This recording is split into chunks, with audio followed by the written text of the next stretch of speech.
Primeras manifestaciones del culto a la Eucaristía fuera de la misa. En los primeros siglos, los apóstoles, los primeros discípulos, adoraban el cuerpo de Cristo dentro de la misma celebración de la Eucaristía, es decir, dentro de la misa. Y ahí habían una serie de signos muy claros de adoración. Se le decía a Cristo: tú eres el santo, santo, santo. Las fieles se inclinaban, se arrodillaban. Por ejemplo, San Agustín decía que nadie coma de este cuerpo de Cristo si primero no lo adora. Es decir, primero había que adorar a Cristo para después poder comulgar. Por otra parte, cuando ocurre la elevación de la hostia y más tarde del cáliz, después de la consagración, también eso producía adoración interior dentro de cada persona y exterior de los fieles. Se tocaban campanitas en el momento de la elevación y la gente estaba de rodillas. La adoración de Cristo en la misma celebración de la misa era vivida desde el principio. Y por allá por 1906, el Papa San Pío X, a quien se le conoce como el Papa de la Eucaristía, decía: ganan muchos méritos delante de Dios una persona que cuando se eleve la hostia diga: Señor mío y Dios mío. Cuando en el momento de la consagración el sacerdote eleva la hostia para que todo el mundo la vea, si tú reconoces y tú dices esas palabras, Señor mío y Dios mío, el Papa Pío X dice: van a ganar una cantidad de gracias y una cantidad de indulgencia muy grande frente a Dios. La adoración de la presencia real fuera de la misa se fue configurando como una devoción propia a partir del siglo IX, porque había una serie de controversias acerca de la Eucaristía. En el siglo XI, para combatir todas las controversias que se daban, ya el obispo de Canterbury en Inglaterra estableció una procesión con el Santísimo el día del Domingo de Ramos. En ese mismo siglo XI, en los monasterios benedictinos, sobre todo en los monasterios de Bec y de Cluny, se desarrolló la costumbre de hacer genuflexiones, es decir, de arrodillarse ante el Santísimo Sacramento y de incensarlo, es decir, echarle incienso. En el siglo XII existía una regla que decía: orientando el pensamiento hacia la Sagrada Eucaristía que se conserva en el altar mayor y volviéndonos hacia ella, vamos a adorarlo diciendo: salve origen de nuestra creación, salve precio de nuestra redención, salve premio esperado y deseado. La devoción individual también de ir a rezar frente al sagrario, es decir, frente a esa cajita donde se guardan el cáliz con las hostias consagradas, tiene un precedente histórico cuando se hacía el monumento del Jueves Santo. El Jueves Santo era un día especial a partir del siglo XI para ir a rezar frente al sagrario. Y es una devoción que se va generalizando y va creciendo y va creciendo. Pero hacia el siglo XIII no todas las personas participaban de la devoción eucarística y había muchos casos de ataques contra la Eucaristía porque había mucha gente que, entre otras cosas, decía que esa no era la presencia real de Jesucristo, sino que era sencillamente una representación y más nada, y además de todo, pues no le daban mayor importancia. Y teniendo en cuenta este ambiente, la adoración de la Sagrada Hostia como reconocimiento de que es la presencia real de Cristo, empezó a tener un culto de adoración que fue tomando una serie de formas.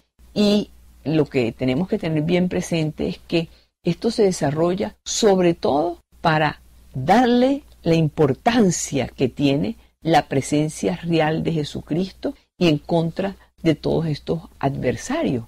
Una de las personas que más se destacó frente a esto fue el propio San Francisco de Asís, que por allá por el 1182, San Francisco de Asís vivió entre 1182 y 1226.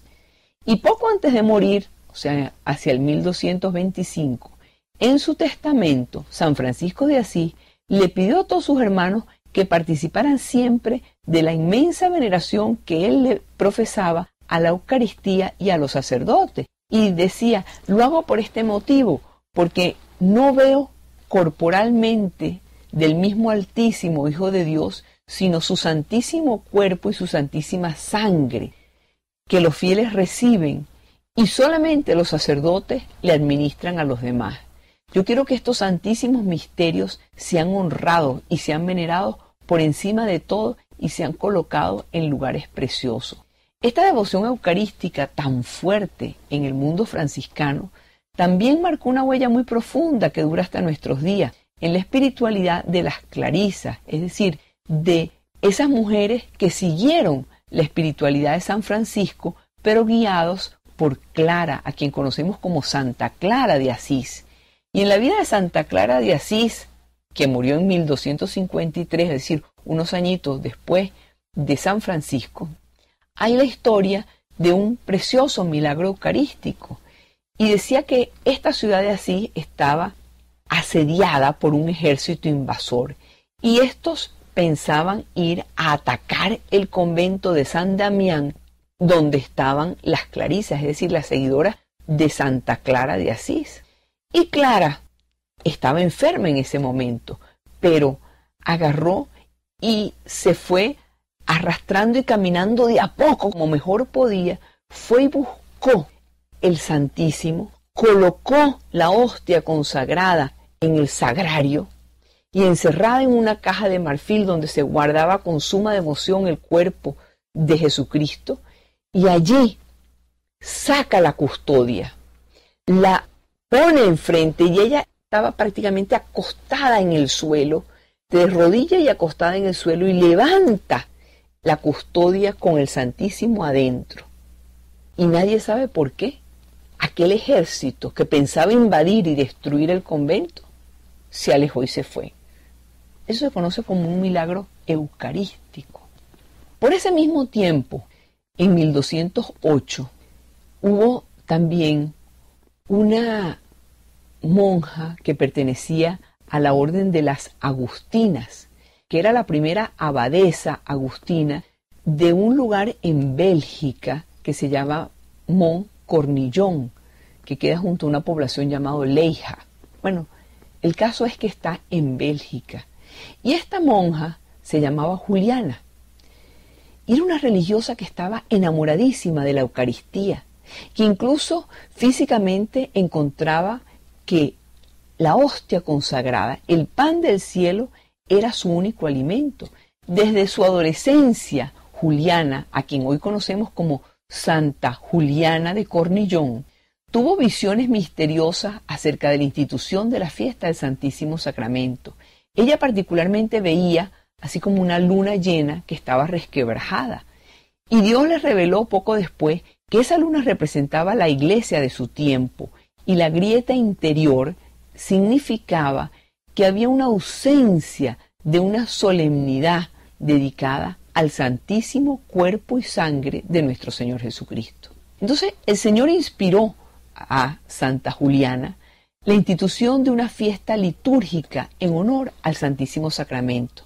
Por esta fiesta en honor al Santísimo Sacramento, los fieles se iban a fortalecer en el amor a Jesucristo, se iban a perdonar sus pecados y se iba a resarcir esos desprecios que se cometen con frecuencia contra la Eucaristía, y que al mismo tiempo iba a hacer brillar la presencia de Dios frente a todas las personas que fueran devotas al Santísimo.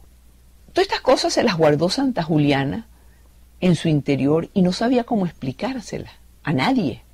Fue solamente en el año 1230 cuando Juliana le narra estas visiones a las autoridades eclesiásticas, cuando va y le dice al obispo de Leija, allí en Bélgica, que Dios le ha revelado que quiere una fiesta especial para celebrar su santísimo cuerpo y su santísima sangre. El obispo de Leija se quedó tan impresionado con las narraciones de esta abadesa del convento de los agustinos, que se llamaba Juliana, que reúne al grupo de obispos, reúne al grupo de sacerdotes, establece un sínodo en 1246 y instituye en su diócesis la fiesta al Santísimo Sacramento. Y esta fiesta al Santísimo Sacramento se celebró por primera vez el 5 de junio de 1249. Un obispo dominico que se llamaba Monseñor Hugo de Sancher, que era el cardenal legado para Alemania, vio que esto era tan importante que extendió esta fiesta a todo el territorio alemán. Y solamente después de la muerte de Santa Juliana, esta fiesta se logra difundir por todo el mundo católico, principalmente porque el Papa de ese tiempo, que se llamaba Urbano IV, dio una bula, es decir, dio un escrito el 11 de agosto de 1264, donde decía que esta fiesta del Santísimo Sacramento lo debía celebrar toda la Iglesia Universal. Entonces, la celebración del Corpus Christi implicaba ya en el siglo XIII una procesión solemne en la que se realizaba una exposición ambulante del sacramento y se le paseaba por las calles. De ella se fueron derivando otras procesiones con el Santísimo. De ella se sacaba muchas veces el Santísimo para bendecir los campos, para pedir porque cesara alguna peste, alguna plaga, algún problema grave que había en la ciudad, en el pueblo, y se sacaba el Santísimo, se procesionaba y se le pedía a Dios que se ayudara. Por otra parte, esta presencia palpable y visible de Dios, esta inmediatez de su presencia, que era un objeto singular de adoración, produjo un impacto muy notable en toda la mentalidad cristiana, introdujo nuevas formas de piedad y nuevos ritos, y así se fue creciendo esta devoción a la Eucaristía. La gente tenía devoción a la Eucaristía porque era la presencia real. La gente le sigue teniendo devoción a la Eucaristía porque es la presencia real de Jesucristo en medio de nosotros. Y Jesucristo es Dios, amigos, y con Dios siempre ganamos.